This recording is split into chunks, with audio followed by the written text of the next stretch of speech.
कक्षा 5 की हिंदी की पाठ्य पुस्तक रिमझिम भाग 5 का छठा पाठ, चिट्ठी का सफर। पृष्ठ संख्या 52 से 57 तक। पृष्ठ संख्या 54 पर एक बॉक्स बना है जिसमें 4 टिकट दिखाए गए हैं।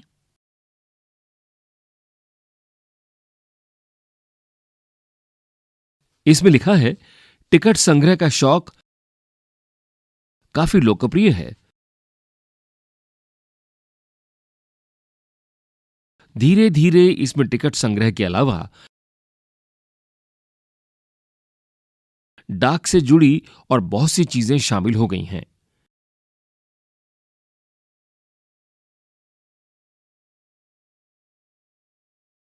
इसको डाक का विज्ञान कहना गलत नहीं होगा।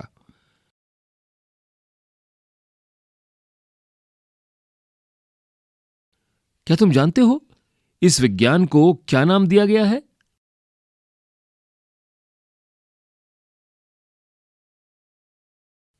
पता करो और बॉक्स में लिख डालो। बहुत पुराने समय में कबूतरों के द्वारा संदेश भेजे जाते थे। जब संदेशवाहक कबूतरों की बात हो रही है तो उन इंसानों की बात कैसे ना हो जो ऐसे समय से डाक पहुंचाने का काम करते रहे जब संचार और परिवहन के साधन बेहद सीमित थे। बात हो रही है उन हरकारों की जो पैदल ही आम आदमी तक चिट्ठी पत्री पहुंचाने का काम करते रहे।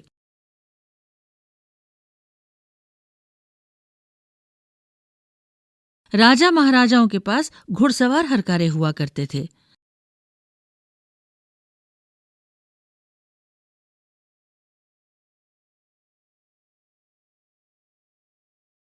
हरकारों को न सिर्फ हर तरह की जगहों पर पहुंचना होता था,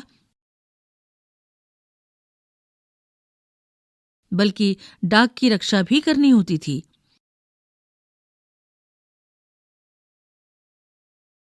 डाकू, लुटेरों या जंगली जानवरों की चपेट में आने का डर हमेशा बना रहता था।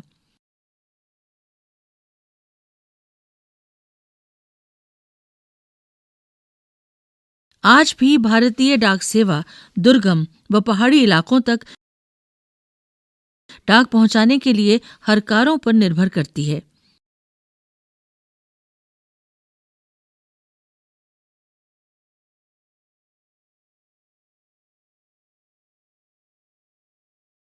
जम्मू कश्मीर के लद्दाख खंड में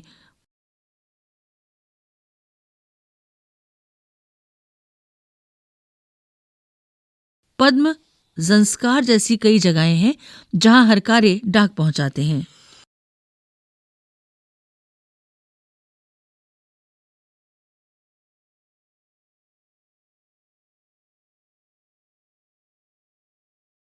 आजकल तो संदेश भेजने के नए नए और तेज साधन आसानी से उपलब्ध हो गए हैं।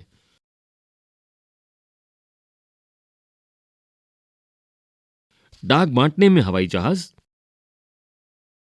पानी के जहाज और जाने कौन कौन से साधन इस्तेमाल किए जा रहे हैं। कबूतरों की उड़ान से लेकर हवाई डाक सेवाओं तक का सफर बेहद दिलचस्प है।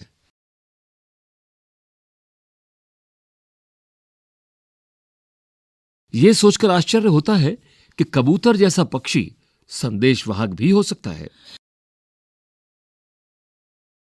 कबूतर की कई प्रजातियां होती हैं और ये सभी संदेश लाने ले जाने का काम नहीं कर सकती। गिरहबाज या हुमर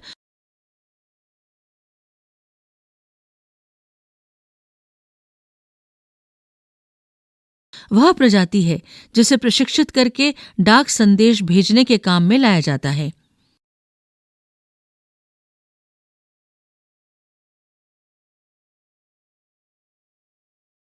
आखिर कबूतर अपना रास्ता ढूंढ कैसे लेता है?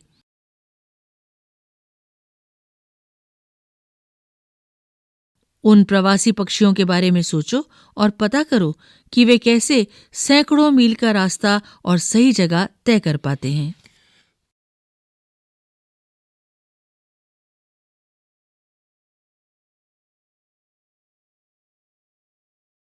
पृष्ठ संख्या 55 पर एक बॉक्स में लिखा है, उड़ीसा पुलिस खास तौर पर हूमर कबूतरों का इस्तेमाल राज्य के कई दुर्गम इलाकों में संदेश पहुंचाने के लिए कर रही है।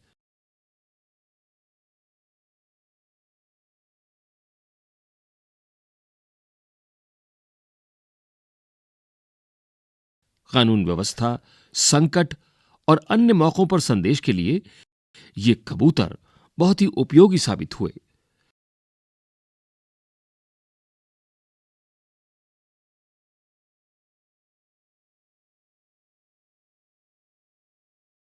कबूतरों की संदेश सेवा बहुत सस्ती है और उन पर खास खर्च नहीं आता।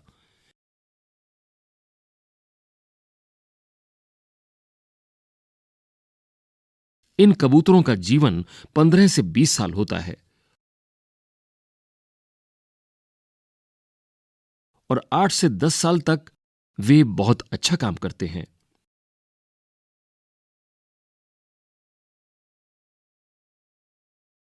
स्वस्थ कबूतर एक दिन में 1000 किलोमीटर तक का सफर कर सकता है।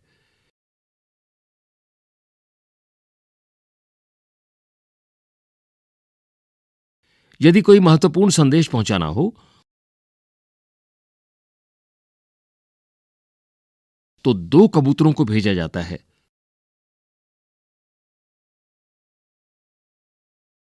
ताकि बाज के हमले जैसी अनहोनी स्थिति में भी दूसरा कबूतर संदेश पहुंचा दे।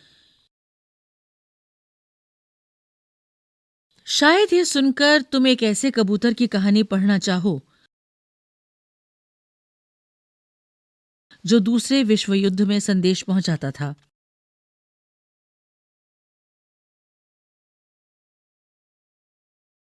इस कबूतर की कहानी नेशनल बुक ट्रस्ट से अंग्रेजी में छपी एक किताब में दी गई है।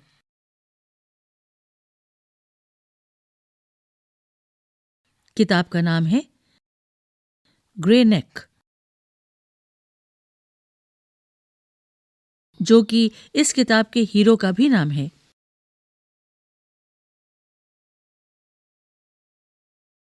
अगर तुम हिंदी में पढ़ना चाहते हो तो क्यों ना नेशनल बुक ट्रस्ट को पत्र लिखो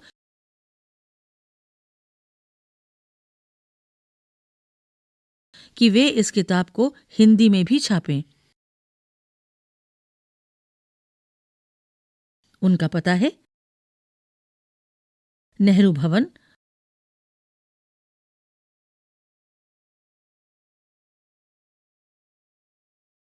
पांच इंस्टीट्यूशनल एरिया, फेज 2, वसंत कुंज, नई दिल्ली 110070। पृष्ठ 56।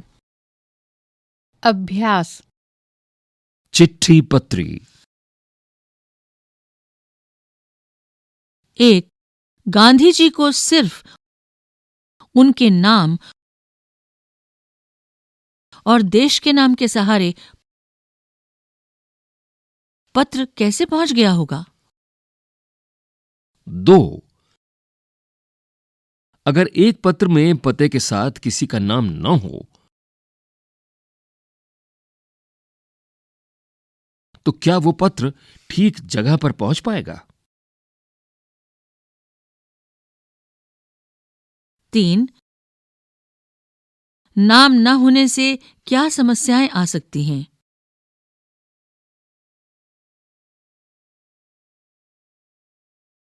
4. पैदल हरकारों को किस किस तरह की दिक्कतों का सामना करना पड़ता होगा?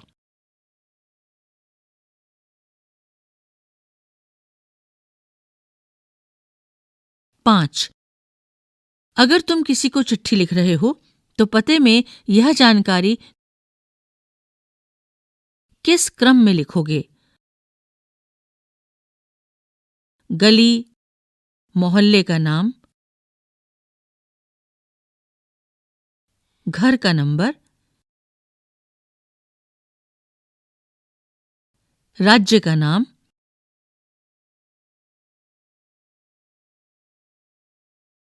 खंड का नाम,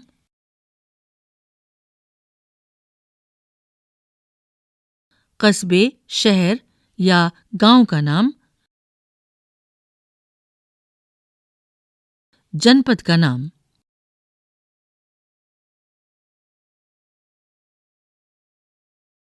इन सब को क्रम से लिखने का प्रयास करो।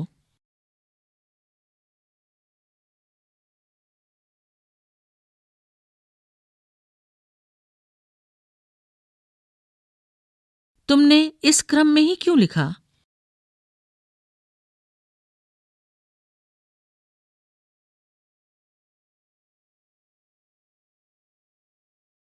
छह, अपने घर पर कोई पुराना या नया पत्र ढूंढो। उसे देखकर इन प्रश्नों का जवाब लिखो। क, पत्र किसने लिखा? ख, किसे लिखा?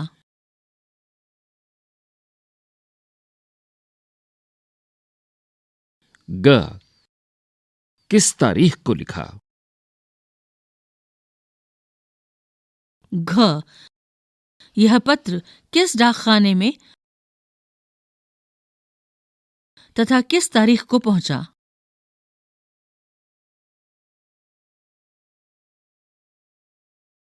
य, ये उत्तर तुम्हें कैसे पता चला?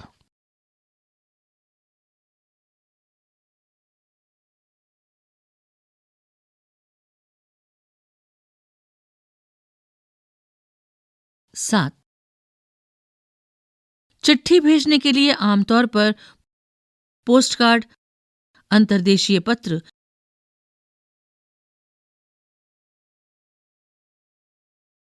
या लिफाफा इस्तेमाल किया जाता है।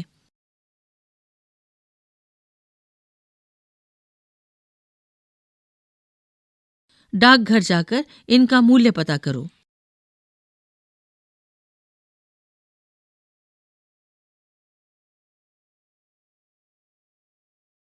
पोस्टकार्ड,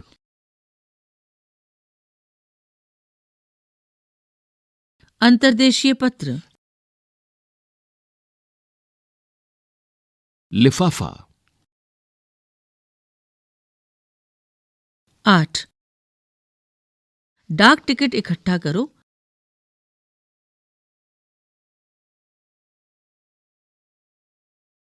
₹1 से लेकर ₹10 तक के डाक टिकटों को क्रम में लगाकर कॉपी पर चिपकाओ।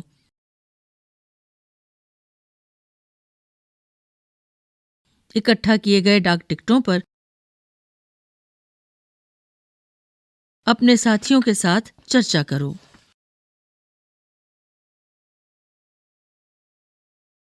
पृष्ठ 57। शब्दकोश। यहां पर शब्दकोश का एक अंश दिया गया है जिसमें संचार शब्द का अर्थ भी दिया गया है। संगीतज्ञ, संगीत जानने वाला, संगीत की कला में निपुण।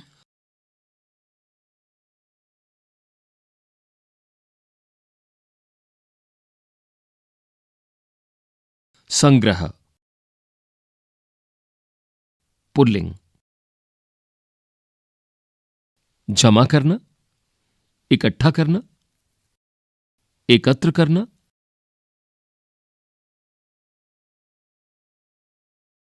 संचय, प्रयोग, दीपक आजकल पक्षियों के पंखों का संग्रह करने में लगा है।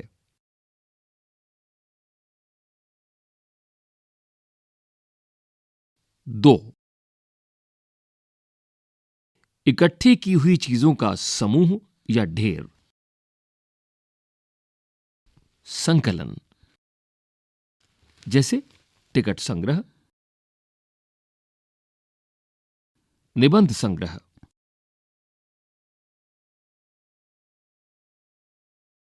संचार,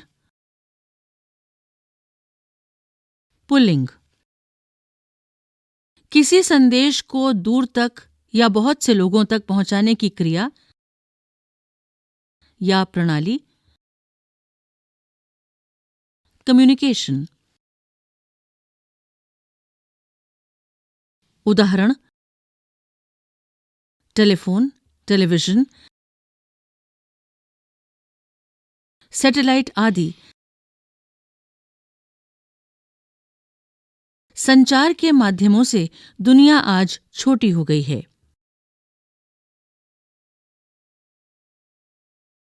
2. किसी चीज का प्रवाह,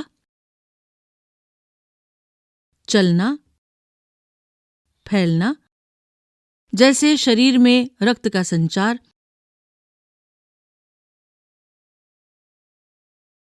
विद्युत का संचार।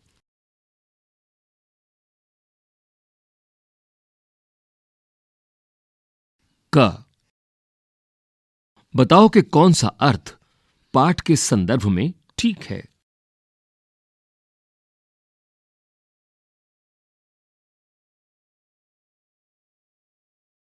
ख.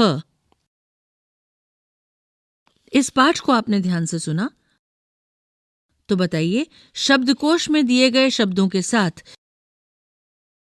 क्या क्या जानकारी दी गई होती है।